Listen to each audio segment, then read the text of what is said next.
ये खबर KR मंगलम university द्वारा प्रस्तुत की गई है। देश भर के सरकारी कर्मचारियों और शिक्षकों के लिए 8वां वेतन आयोग यानी कि 8th पे कमीशन इस समय सबसे बड़ा चर्चा का विषय बन गया है।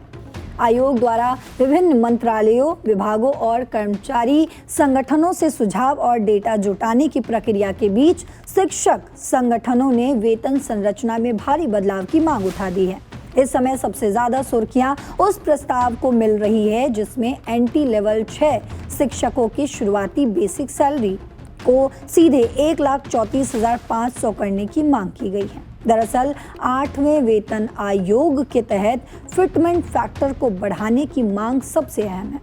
अभी तक 7वें वेतन आयोग में ये 2.57 था, लेकिन अब इसे 2.86 से 3 के बीच करने की मांग की जा रही है। अगर ऐसा होता है तो बेसिक सैलरी में बड़ा उछाल देखने को मिल सकता है। अलग अलग अनुमानों के मुताबिक फिटमेंट फैक्टर 2.28 से 2.86 के बीच रह सकता है, जिससे न्यूनतम वेतन 41,000 से 51,000 तक पहुंच सकता है।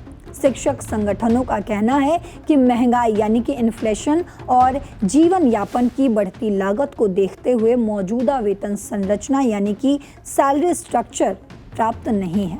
यही वजह है कि कई संगठनों ने फिटमेंट फैक्टर को बढ़ाने और न्यूनतम वेतन जो है 65,000 या उससे अधिक करने की मांग रखी है।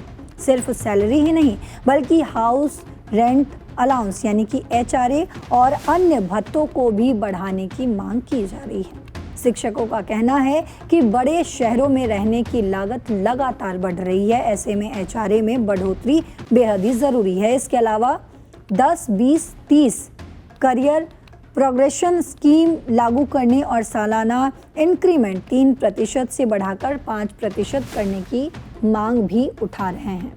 अगर शिक्षकों की मांगे मान ली जाती हैं तो आने वाले समय में सरकारी टीचर्स की सैलरी में बड़ा उछाल देखने को मिल सकता है। इससे न सिर्फ शिक्षकों की आर्थिक स्थिति मजबूत होगी बल्कि शिक्षा क्षेत्र में नई ऊर्जा भी देखने को मिल सकती है। अब इस 8th पे कमीशन के अपडेट पर आपकी जो भी राय हो कमेंट बॉक्स में ज़रूर लिखते जाइएगा।